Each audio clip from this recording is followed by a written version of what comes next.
Hey, what up world? It's your boy the Made Man, also known as Ian Belina. Welcome to Hacking the System, the show where I teach you how to make six figures in your 20s by any means necessary. And this week I had the pleasure of attending Token Summit in New York City 2017, the world's first conference purely dedicated to initial coin offerings, also known as ICOs. What are ICOs and how are they disrupting and hacking venture capital? In today's show, I'll cover this and how ICOs are creating millionaires in 2 to 3 years. I had the pleasure at this conference of meeting tons and tons of crypto millionaires, guys who made their millions on Ethereum. I met like 5 guys in one meetup who made millions off of Ethereum. One guy made millions off of MadeSafe. Right? So ICOs, baby, are the new gold rush. In today's show, I'll break down how you guys can leverage ICOs to make your first million. Let's get into it. Hey, what up world? It's your boy the Made Man. Welcome to Hacking the System, the show where I teach you how to make six figures by any means necessary while you're still young. Create the lifestyle of your dreams and hustle to greatness. So right now, we're living in the biggest gold rush of human history. Let me say that again.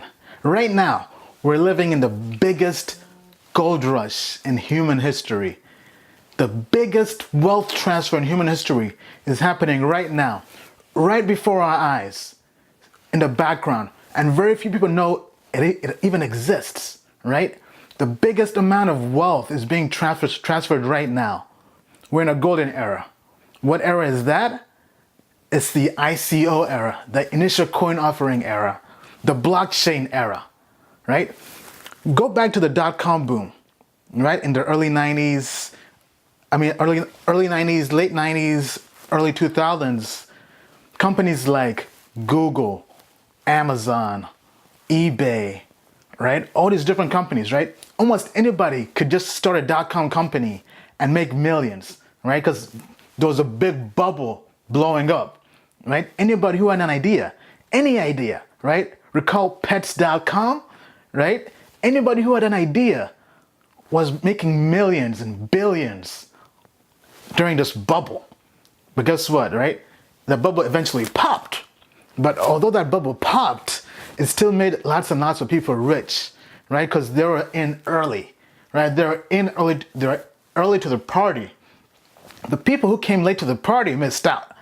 Right? So for example, all the founders of those companies became billionaires in less than 5 years, right? eBay, Google, right? You have your Yahoo, all these different companies back then. But not only the founders, even the employees, the early employees of Google, eBay, Amazon became millionaires during that dot-com era, right? That was the most recent gold rush we had. But guess what? Right now we have a new dot-com era. And no, it's not .com, it's something called blockchain. Blockchain is the most disruptive innovation in technology since the internet itself. Just think about that for a second, right? How disruptive has the internet been in human history, world history, right? People all over the world have access to information. People in oppressed countries and nations have access to information because of the internet. People can learn from Wikipedia for free. Right? Khan Academy, YouTube, Google. Access to all this information in the world is available to anybody, right? Information is no longer tied to just the rich people, right? The internet has disrupted technology. But guess what? Now we have to set our sights on the future. Where's the future going? What's the next disruptive technology? Lots of people think, including myself, that next disruptive technology is blockchain. Blockchain is a technology that came about from the creation of Bitcoin and cryptocurrencies, right? And I'm not going to delve deep into that video because I've already done videos based on that topic of blockchain and Bitcoin. But in this particular topic of ICOs and initial coin offerings, this disruptive technology is the new gold rush. All right, so I've been talking a lot about ICOs. I've been hyping it up, right? As you can see, I'm on the ICO hype team from Token Summit. But what exactly are ICOs? Initial coin offerings, also called ICOs for short, or ICOs, some people call them that, right? But I call them ICOs, are basically getting the best of what are known as IPOs in the business world, on Wall Street, initial public offerings, when a company goes public and lists their shares available to the general public, they get the best of that world and also take the best of crowd offerings from sites like Kickstarter, GoFundMe, and AngelList for businesses, and they combine them to create a Super Saiyan type creation, right? Like basically going Super Saiyan 4 or something, right? They basically get the best of both worlds, they fuse them together to create this disruptive innovation called initial coin offerings, right? So to kind of backstep, an ICO is when a blockchain company, right? It has to be a blockchain because that's where it comes from. A blockchain company has an idea, right? So it's a business, a project. They have an idea of building something on a blockchain product, which is typically an application, right? So examples could be Bitcoin, Ethereum, Stratus, which is blown up, by the way, if you guys don't know, right? So they have an idea that they want to build. But as opposed to going and getting and raising capital like typical businesses do from venture capital, angel investors, and private investors, they raise capital from the general public. So similar to a crowdfund like a Kickstarter or a GoFundMe campaign. But the difference is that this is a specifically blockchain company or product that they're building. And in exchange, as opposed to giving you equity in their project or their company, like they do with typical venture capital or angel investors, they give you tokens or cryptocurrencies in exchange for your money, right? So as opposed to just purely giving them money in your typical crowdfunding campaign on Kickstarter, right, and expecting a product, the investors, when it comes to ICOs, don't care about a product. They just want to get that token. They're about that token life, man, right? So they want the cryptocurrencies. They take those currencies, and the reason they invest and give them money, which is usually done in Bitcoin or Ether, which is the currency for the Ethereum platform, right? So in exchange of their Bitcoin or Ether currency, they get the currency for that particular project. So for example, if we use Stratus as an example, Stratus launched their ICO last year, right? And Stratus, which is basically their project was building a C# platform on top of the Bitcoin blockchain, right? So the idea was letting C# developers create applications on the Bitcoin blockchain without having to know C++, right? Because it's basically adding a abstraction layer, or kind of like an API, without getting too technical with it, kind of like an abstraction layer to make it easier for somebody to write applications in a different language and translate them to the Bitcoin platform, right? So that's keeping things as simple as possible. That's what they're doing, right? They're basically building a translator to let you program in a different language on Bitcoin blockchain. And that was the idea. They raised funding last year somewhere in the summertime, right? They raised their funds, and it was a very low ICO. I don't have the numbers off the top of my head, but I believe they raised about $2 million. But anyway, right? They take that money. In exchange, they gave investors tokens called Stratus tokens, right? And investors purchase these tokens because they anticipate that if they believe in the project, or if they think other people believe in the project, they anticipate the value of those tokens they have to go up in value over time, right? So they're basically taking a chance, a risk, a gamble on this company, and they're betting the farm. Well, not really betting the farm, but they're taking their chances, expecting the value to rise. So once they have these tokens, first of all, they purchase these tokens at pennies on the dollar, right? They basically, since they're early investors, they get them at a discount, right? So for example, the Stratus ICO, you were able to purchase the Stratus tokens at less than 2 cents. I believe it was 0.017 cents per token. That was last year, right? It hasn't even been 1 year yet. It's not even summertime yet. And the price for one token of Stratus right now is $3.52 when I last checked. To show you how disruptive that is, right? If you had spent $5,000 during that ICO to scoop up as many Stratus tokens as you could, because you're like, man, you know what? Building this C# platform on the Bitcoin blockchain is going to change the world, man, right? Maybe you're a believer from day one, right? And you put in 5 G's on it, right? In less than 1 year, those 5 G's would be worth over $1 million. You'd be a millionaire, bruh. I mean, just think about that for a second, right? $5,000 to $1 million in less than 1 year. What other kind of investment can do that for you? Nothing really, right? So that being said, right? So to kind of backstep, right? ICOs, initial coin offerings, are when investors, regular people like me and you, the public, usually spend our money to purchase tokens from a company or a project that hasn't yet launched, or maybe they have a prototype. In exchange, they give us, in exchange for our money, which is Bitcoin or Ether usually, they give us their token for their project or their platform, and we hold on to them. And in about a week to a month or so, we can then take our tokens and, if we like, hold on to them, or if we don't like, sell them on an online exchange, similar to your investing sites like E-Trade, TD Ameritrade. There are other exchanges purely for cryptocurrencies like Bittrex, Poloniex, where we exchange them for Bitcoin or Ether, right? So basically, we can sell them off, or we can liquidate our investment, right? So this is how ICOs work at a very, very simple level.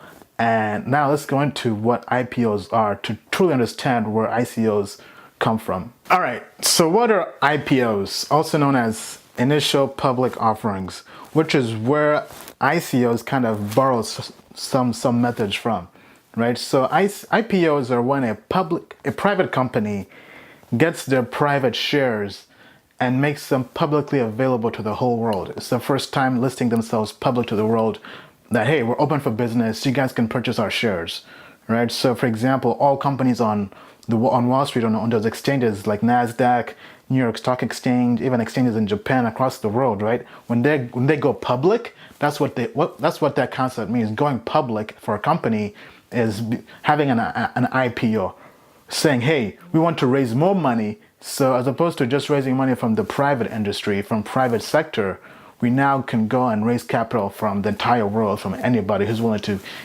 give up their money in exchange for these shares, right? So companies like Google, Amazon, Tesla, Snapchat, which recently just had an IPO, all these companies now are available for purchase, right? So if you go on your online brokerage store or site, for example, E-Trade, Ameritrade, and you look up the symbol SNAP, SNAP, you can purchase shares of Snapchat, right? So that's how IPOs work. Now, the issue with IPOs is that only rich people can play ball. I say that because although the general public now has access to purchase companies, we missed the boat. We missed the golden rush. By the time we're purchasing a company on Wall Street after its IPO, post-IPO phase, right?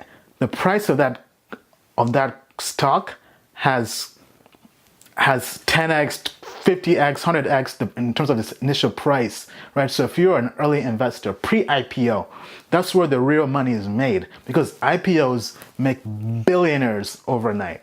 Let me say that again. IPOs make billionaires overnight, right? If you want to know the cheat code to being a billionaire, start a company, go public, have an IPO. That's the secret, right? Game over, right? The thing is, though, it's hard to do, right? All the billionaires out there, they become billionaires by having IPOs. So companies like Facebook, Zuckerberg, Bill Gates, Microsoft, the Snapchat CEO, Evan Spiegel, just became a billionaire. I believe now he's worth like, 20 billion? All from an IPO. So now you're probably wondering, how do they become billionaires? They become billionaires by leveraging, right, IPOs. So if we take a step back, I think we have basically two phases: the pre-IPO phase, the post-IPO phase. Imagine an IPO as a party. The pre-IPO phase is when the party is bumping, right? Good vibe, good music, good drinks.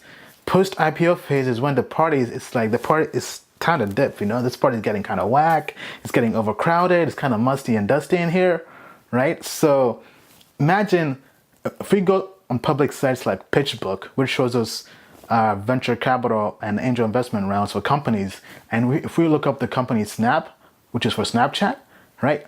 The price, right? So the price for purchasing one share of Snapchat during the Series A1 round was 1 cent per per share.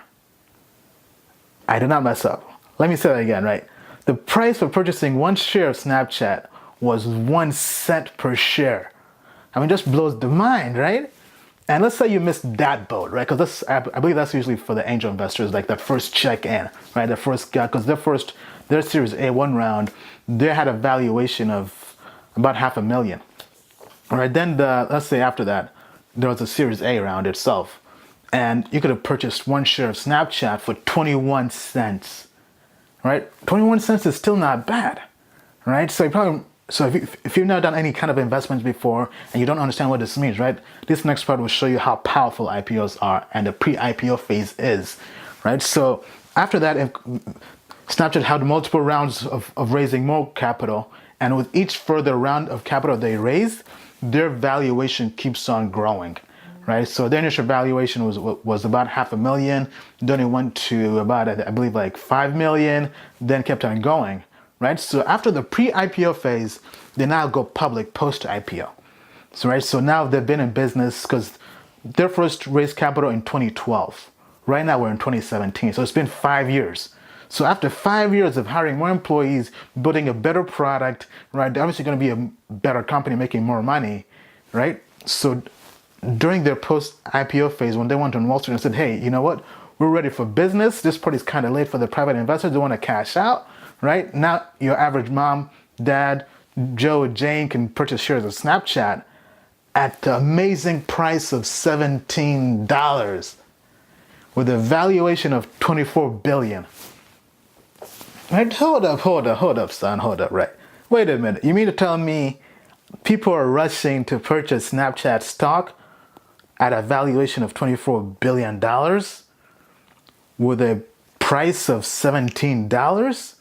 When the people who were early in Snapchat purchased those same shares of stock for only 1 cent or 21 cents?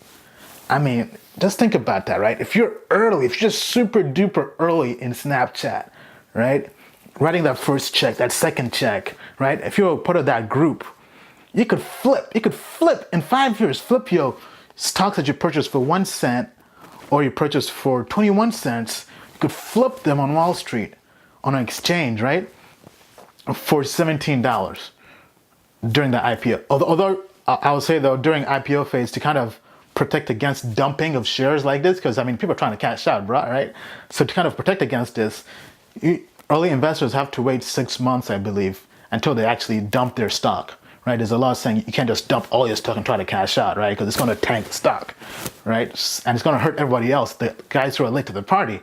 Right, so the SEC has all these different regulations to protect against that. But still, I mean, like, so although you're early and the first to purchase after the post-IPO phase, you missed the real money-making opportunity, right? So imagine the founders, right? This is how founders become billionaires, right? CEOs, founders of these companies.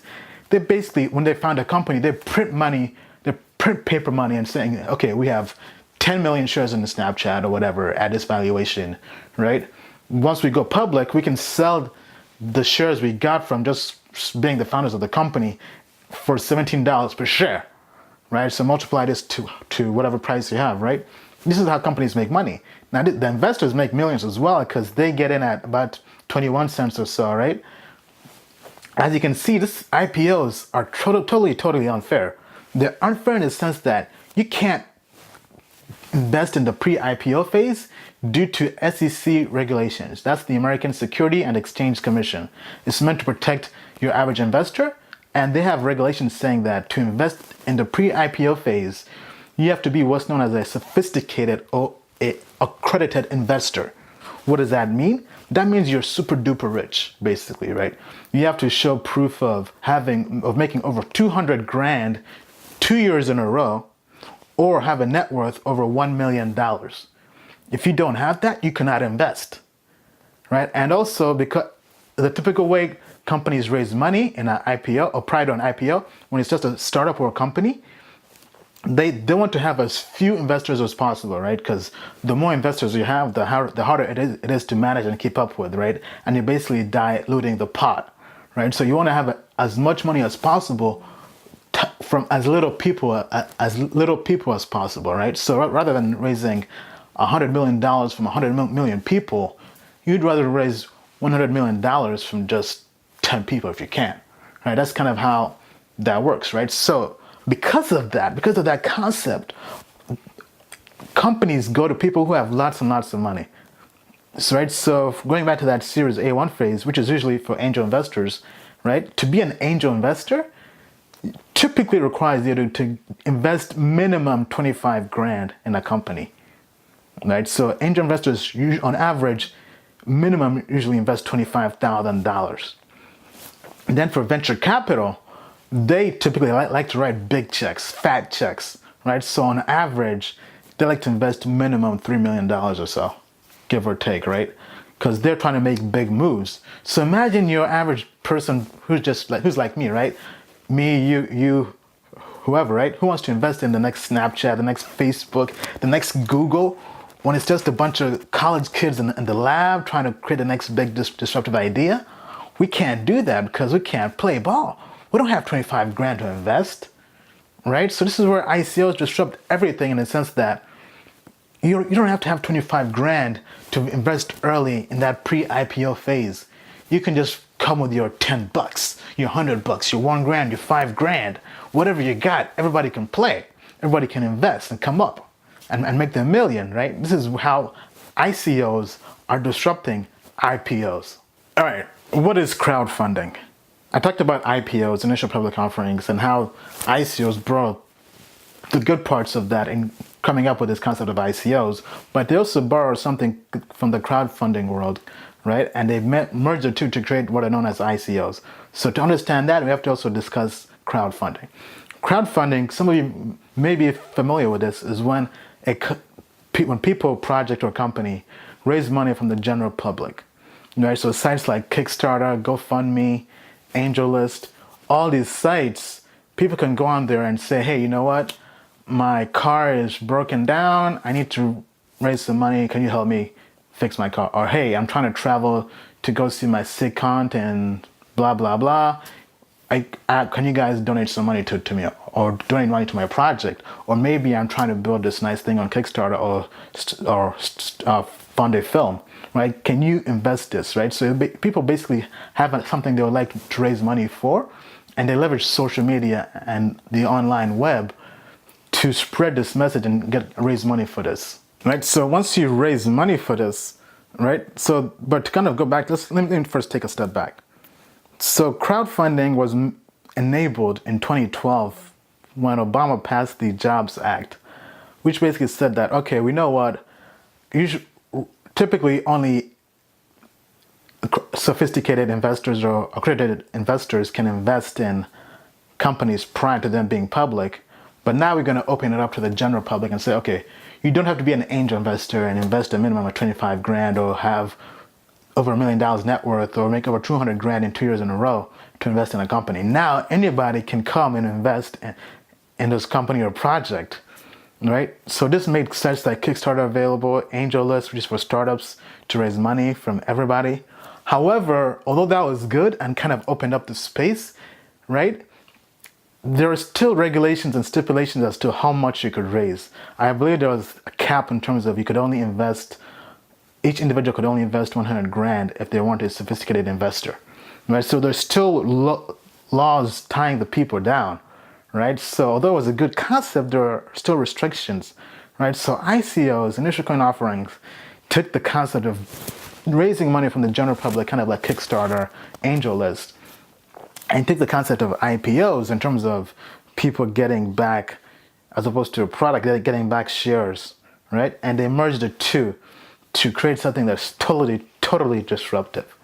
And let's get into the next part and talk about how disruptive this is. All right, so we talked about how ICOs take the best of both worlds from crowdfunding and IPOs and make this Super Saiyan 4 type fusion, amazing disruptive innovation. But how are they actually hacking venture capital?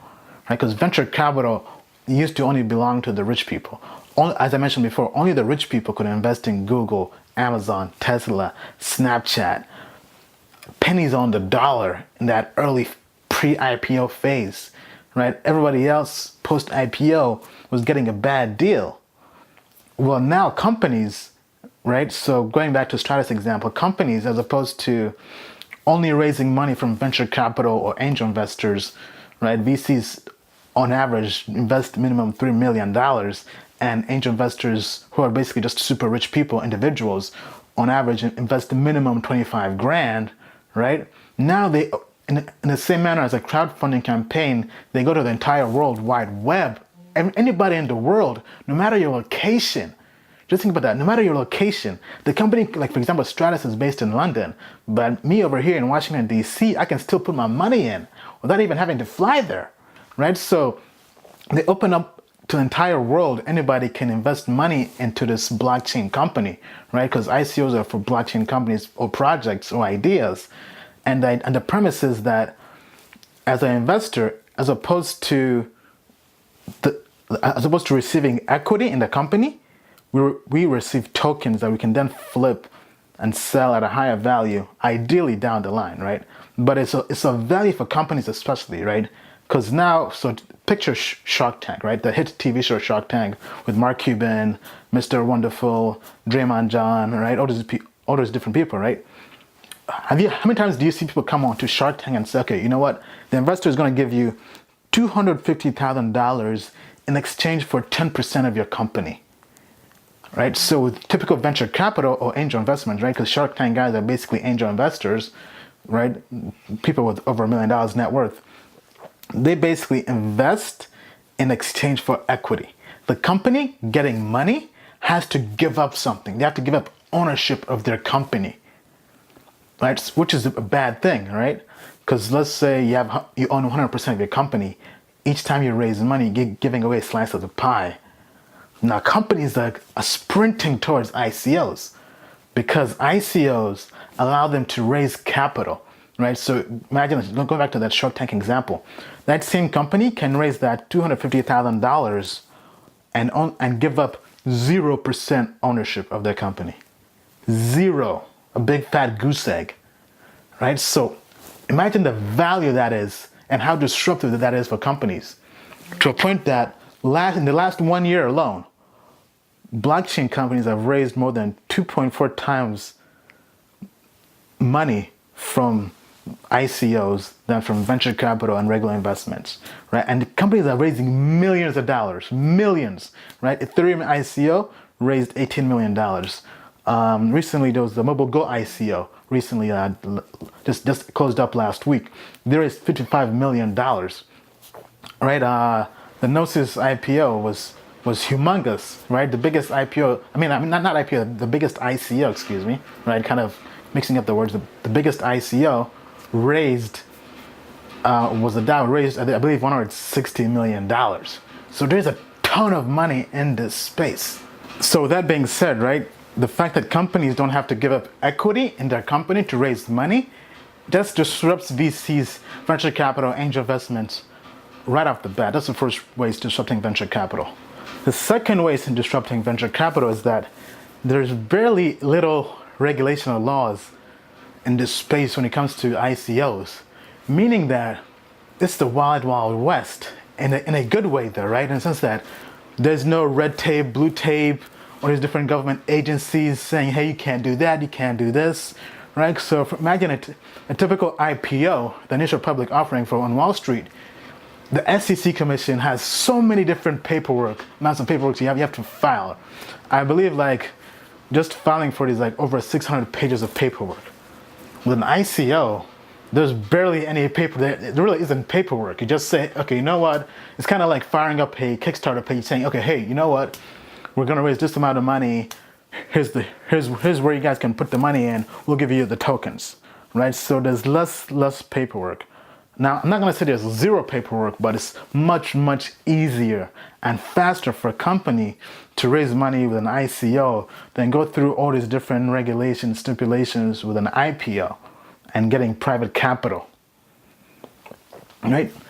And the third way ICOs are disrupting, breaking down the wall, the barrier of venture capital and angel investing is liquidity. that's probably the takes the cake in terms of what exactly is disrupting, right? So just picture this, right? I mentioned earlier how Snapchat, the first check by the first investors was in 2012. Snapchat finally had their IPO in 2017. That's a full 5 years. So if you were the first investor in Snapchat, wrote that first check at a discount, right? Pennies on the dollar, 1 cent, 21 cents, what have you, right? You would have to wait 5 years to realize your gains. Meaning that you would have to wait 5 years to have the ability to cash out, to sell those shares you bought, you purchased, right? So you have to wait for 5 years. I don't know about you guys, but I don't have 5 years to wait, bruh. Hey, trying to make this ends ASAP, right? So now ICOs are disruptive in the sense that they have almost instant liquidity.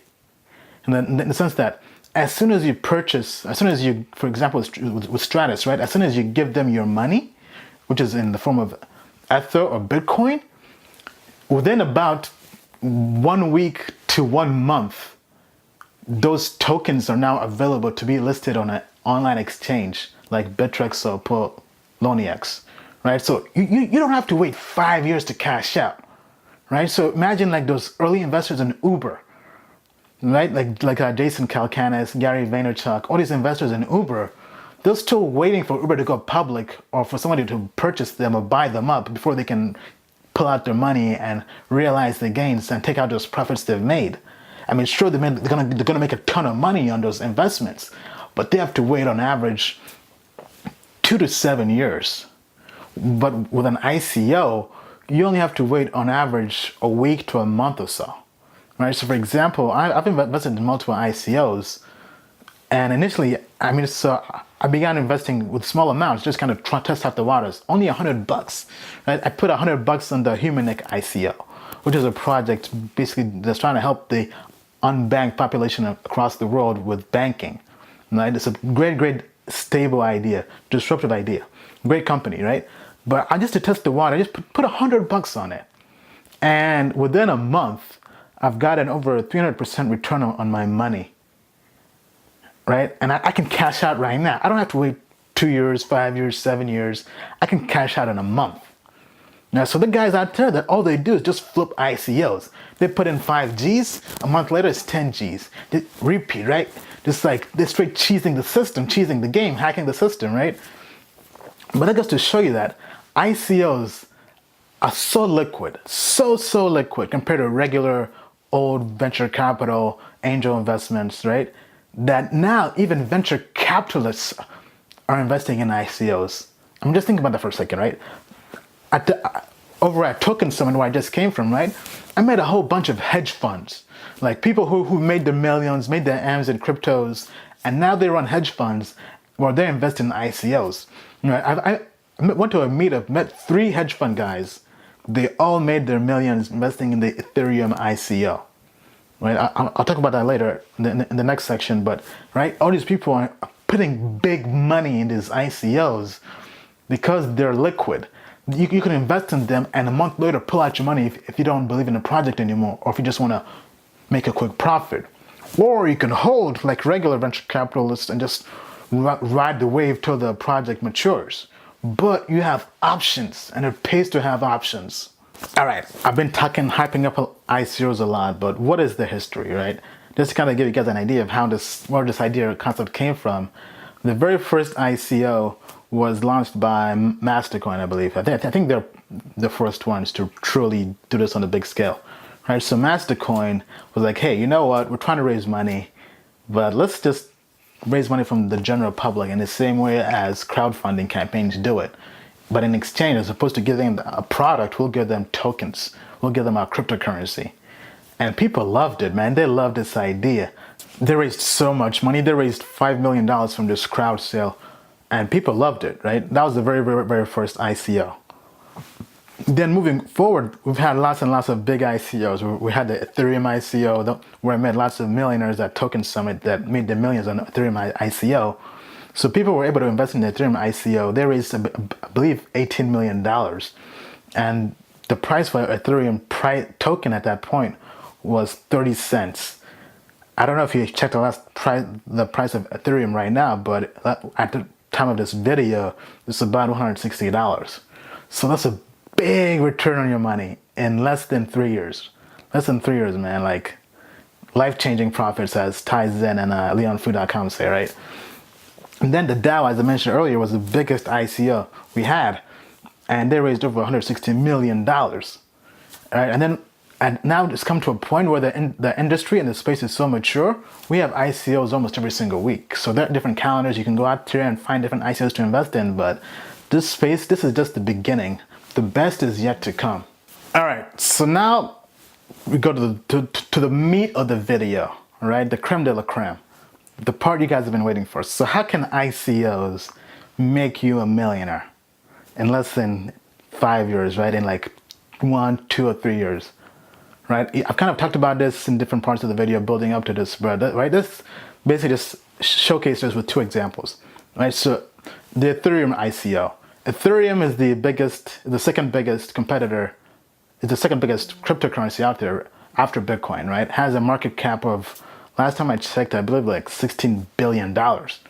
But you could have invested in their ICO in 2014 at a market cap or valuation of only $18 million, because that's how much money they raised. Well, not really, but yeah, so you could, anyway, who cares, right? You could basically have bought Ether, which is the currency they raised, right? They were giving out in exchange for Bitcoin. You could have given them Bitcoin at a price of 30 cents per Ether, right? So for 30 cents, so imagine you put in 2 grand, 2 G's, $2,000 in Ether in 2014. $2,000. Right now in 2017, in less than 3 years, those $2,000 you have would be worth over $1 million. Just think about that for a second, right? $2,000 in less than 3 years, you're a millionaire. I mean, like, that's disruption right there. Now, this is how millionaires are being made overnight. So when I was at Token Summit conference, the world's first cryptocurrency conference, right? I was meeting a whole bunch of people that made their millions on Ethereum ICO, man. Like, it was so inspirational, so moving. I'm like, yo, man, I need to bet the farm on this, right? Then the other example is Stratus. Stratus is like probably within the last year, one of the biggest cryptos out there, right? So I mentioned earlier, right? You could have purchased the Stratus token during the ICO last year, in the summer of last year, 2016, for less than 2 cents. It was 0.017 cents, I believe, right? And right now, that Stratus is trading at $3.52 last time I checked. So that means if you put $5,000 into Stratus and during the ICO, you'd be a millionaire in less than 1 year. I mean, like, I don't know about you guys, but I don't know any other kind of investment right now where people can make this amount of money so quickly. Not real estate, not investing in Wall Street, stocks, whatever, mutual funds, 401ks. Hell no, man. Like, nothing is this disruptive. This is why I mentioned earlier in the video, this is the biggest transfer of wealth we've ever seen in human history. In human history. I mean, the last thing you want to be is be that dude, be that girl that missed this boat because you're just there hemming and hawing, hesitating, right? Like, fortune favors the bold, right?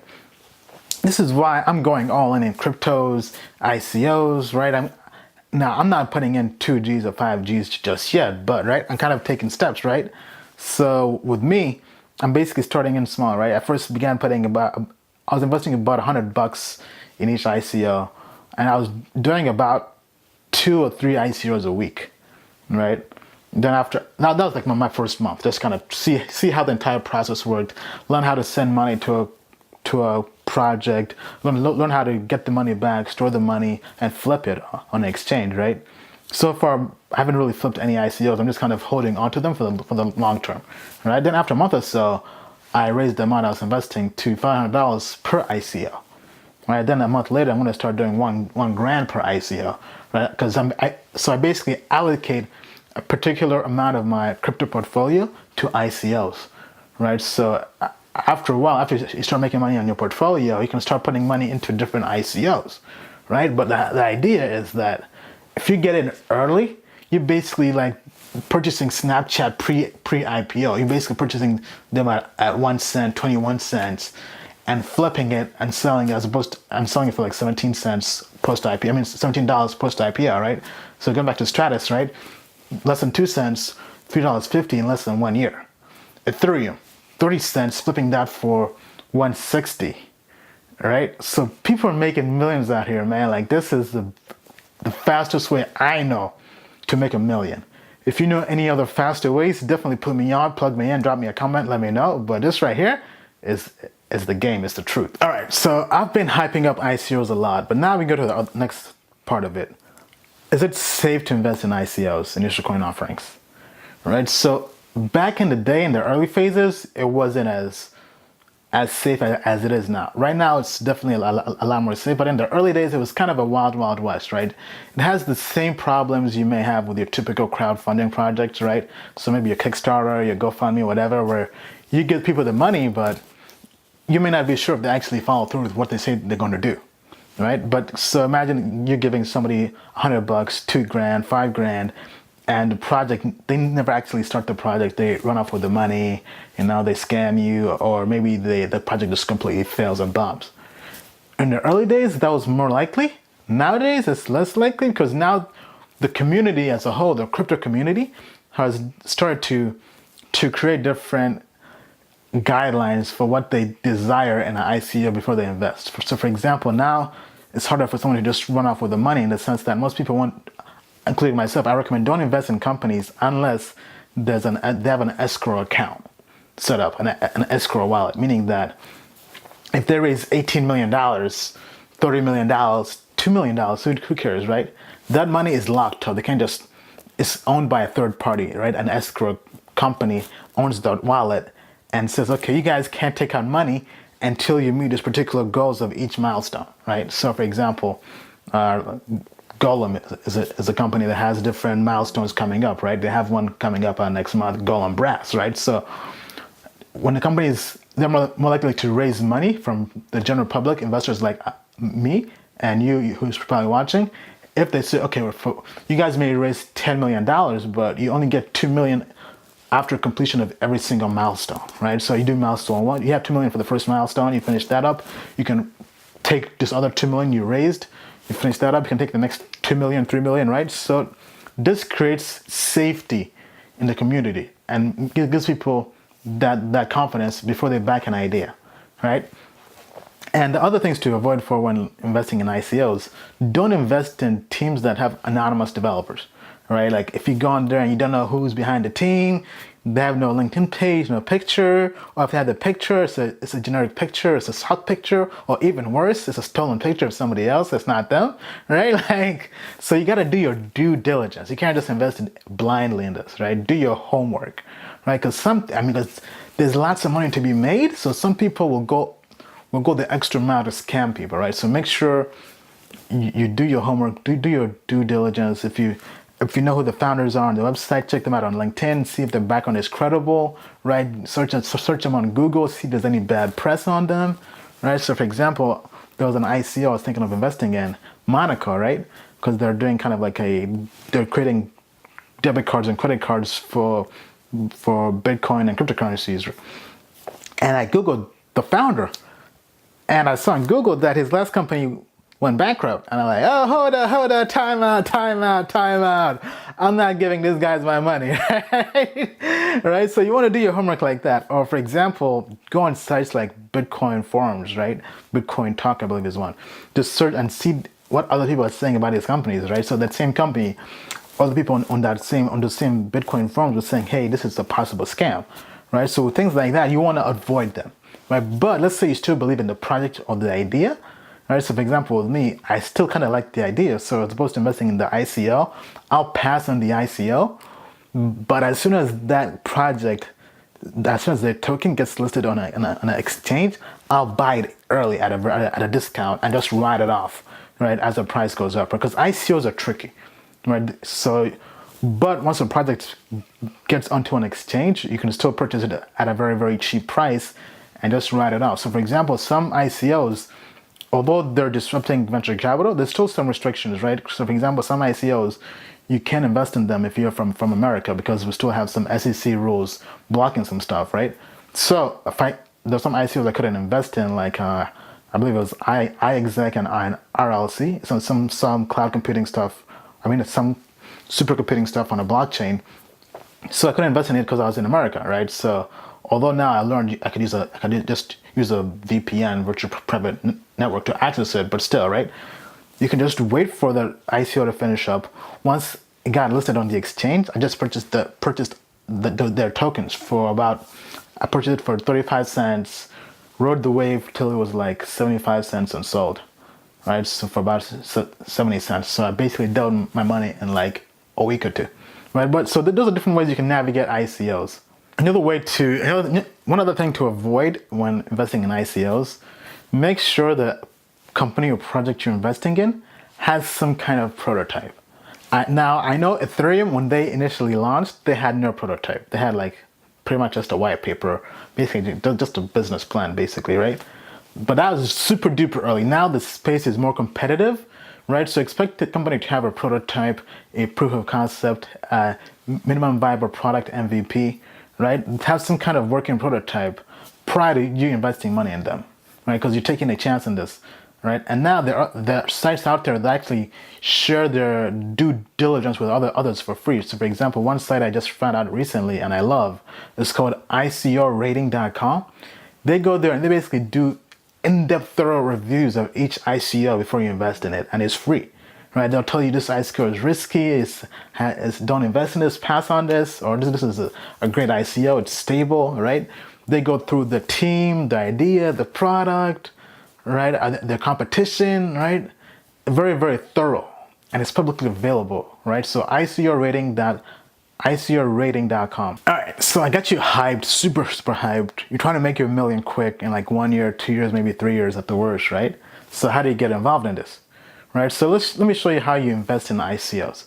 So there are different ICO calendars online, different websites that have different dates when each ICO is occurring, right? So ones that I mentioned earlier, ICOrating.com. I also like ICOalert.com, I believe is the name of that, right? So just go on Google, type in ICO alert, ICO calendars. I also like the calendar by Smith & Crown. They also have some reports on occasion for some ICOs, right? But basically just watch these calendars like a hawk, right? And every single month, every single week, I go through and find out what projects I like. I circle them on my calendar and say, okay, you know what? Let me line up $500, 1G, maybe down the line 2Gs, 5Gs for this ICO, right? So just kind of make a note of whatever ICOs you want to invest in. Go on the website, do your homework, do your research, due diligence, right? Then get your money ready. Then once they launch, because they basically have launch dates, right? So let's say there'll be an ICO launching tomorrow, right? And it's a big ICO, right? So they'll give you the date and the time. They'll be open for investing. So once it's open for investment, let's say they're launching at noon, 12 p.m. Eastern time. So 12 p.m. Eastern time, you go on the website, type it in, and on their website, they'll have their wallet where you send the money, and they have instructions of how to invest in them, right? So for example, let's say it's an Ethereum application they're being built on the Ethereum platform.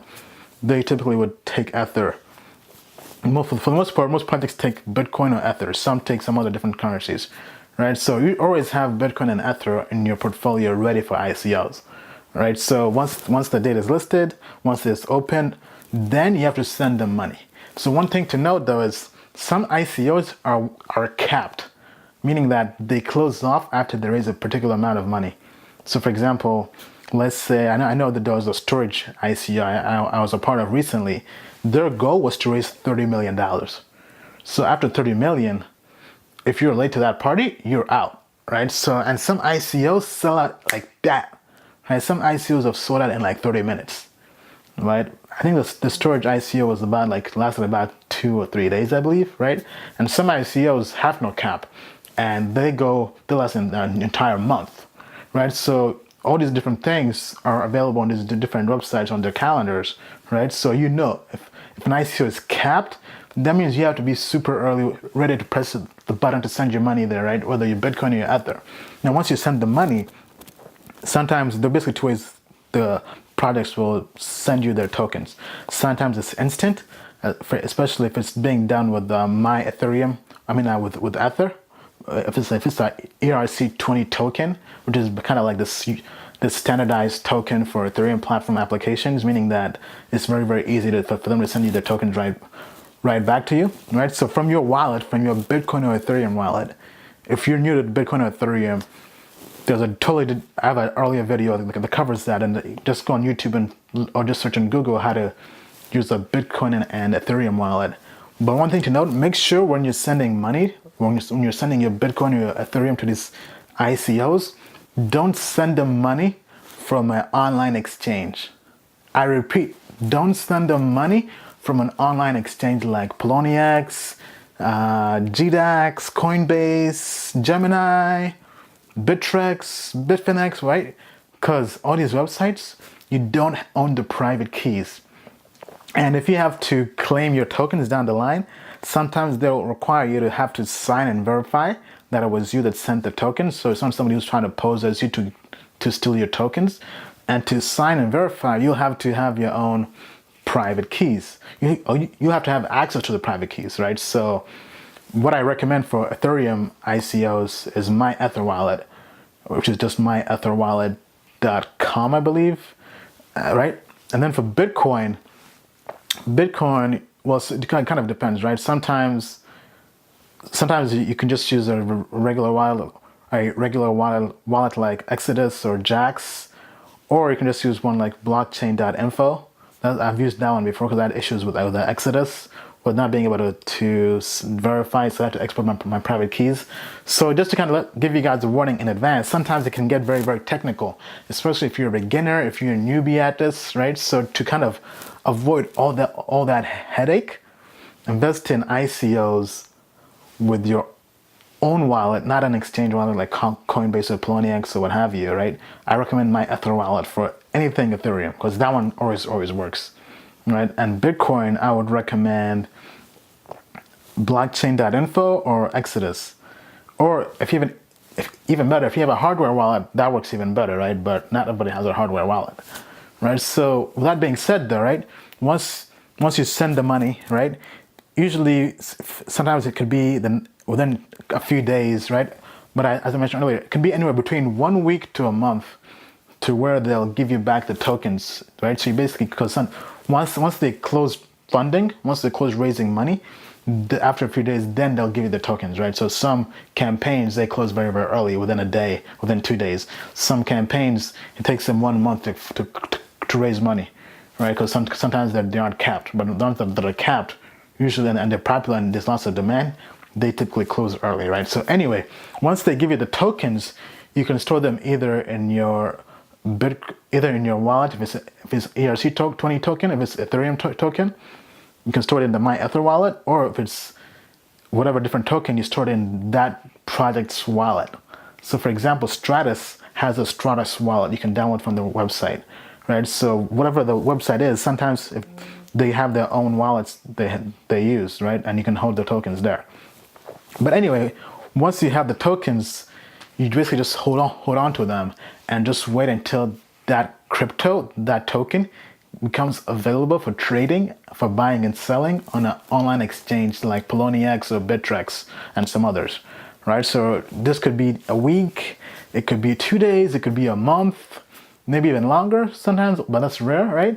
But it's a lot more liquid than waiting 5 years for Snapchat to go public or Uber to go public, right? So, like for me, on average, usually it's been. So I've had some go public on exchanges within 2 days to a week, right? Some, I would say within 2 days to a week. Some maybe longer, maybe 2 weeks, but it's very, very quick, very, very liquid, right? And the way I treat ICOs is I just buy and hold, just buy and hold, just buy and hold, right? Because this is a long-term hold for me, long-term investment for me. So I'll just buy something, hold it, not gonna look at it for 2 years, right? If it pops early, I'll buy some more, right? So Humanic, I initially bought $100 in the ICO, because wasn't quite sure about it, but it was a good idea, but very, very lofty idea, save the world, cure world hunger, unbanked, all this stuff, right? But once I realized I got a 3x return within like 2 weeks, I went back and put in 2 G's. Then 2 weeks later, I came back, put in 2 more G's. So now I have like $4,000 invested in a Humanic ICO. And when it launched on the exchange, it was at 4 cents. Now, last time I checked, it was at about 14 cents. And this could possibly go to like $5, right? So I'm trying to catch that next Stratus, the next Ethereum, trying to make my million on cryptos, right? And I hope you guys can go out there and also execute on everything I've talked about in this video. All right, so this has been probably one of the longest, if not the longest video I've ever done. But it's probably one of the best videos I've ever done because this is disruptive. This is disruptive. I'll keep on saying this, right? As I mentioned earlier in the video, this is the biggest transfer of wealth in human history, in world history, right? More people are becoming millionaires within 1 year with Stratus, within 2 or 3 years with Ethereum and others, right? I came back from Token Summit, the world's first cryptocurrency conference on ICOs and tokens, right? And I met a whole bunch of millionaires from Ethereum made safe ICOs, right? So, I mean, this is real. This is real. This is tangible. This is not some dream. I'm not just some dude talking about hackers and college programmers trying to change the world, right, in their basement. No, like, this is real. Like, this is real money. M's. I'm talking about M's, man. Like, for real, right? Like, we're talking about M's, right? Stacks, right? That's play money, right? That's not real money. But anyway, right? But like, this is real, right? People are making millions out here. This is the fastest way I've discovered of making lots of life-changing money. Like life-changing, like to a point where you can buy your mom and dad a brand new house, right? You can pay for college loans. You can invest in your future, not have to work again, pursue your dreams, your passion, not have to have a job, work that 9 to 5 grind, right? Break the system, hack the system. This is what this show is all about. I'm here to put you guys on and share all the different resources and tips I come across in my journey to making $1 million and making $1 billion, right? I'm trying to share this with the world for free. I'm not here to sell you some $2,000 course, ebook, webinar, whatever, right? I'm here to put you guys on the game for free, open source, right? The same model as blockchain, Bitcoin, or these cryptocurrencies. I'm here to share everything with you guys, right? So, because cryptos, I believe, are going to change my life, and I think they can change your life as well. Right? So if you're all in on cryptos like I am, make sure you follow me on social media. I have a Twitter account, an Instagram account, @DiaryOfAMadeMan, where I share all my crypto insights, investments, and trades, every single one of them for free. I post them on my Instagram stories. I post them on, I tweet them out, right? Everything, every move I'm making, I'm sharing with the world. I'm not charging for it. I'm just putting you guys on, right? So, you could basically just follow everything I do, and we'll all come up, right? I know there are lots of people who send me screenshots that they're making money on the advice and sharing with them, right? Some people have made money on Saya coin. Some people have made money on Ripple when I put them onto that, right? So I'm basically building a community, right? Via social media, right? Because sometimes maybe you'll find something and you'll put me on. And I would love that, right? I would love for my followers, my audience to put me on to new stuff. Maybe you find a new crypto, a new ICO that's about to blow up, right? So with that being said though, right? Let's go out there. Let's hack the system, hacking the system, because that's what we're all about, right? The show will teach you how to make 6 figures in your 20s by any means necessary. And once we get to $1 million, I'll be teaching us how to make $1 million, then $1 billion. Right? This is the show they don't want you to watch, right? They don't want you to win, but we're going to win. With that being said, thanks for watching the show. I'm out. All right, that's a wrap. Thanks for checking out the show. Make sure to give it a like, subscribe, drop a comment and review. Check out my website where I drop game every single week. Check me out on social media, Instagram, Facebook, Snapchat. Let's go out there, make this money. Hustle to greatness.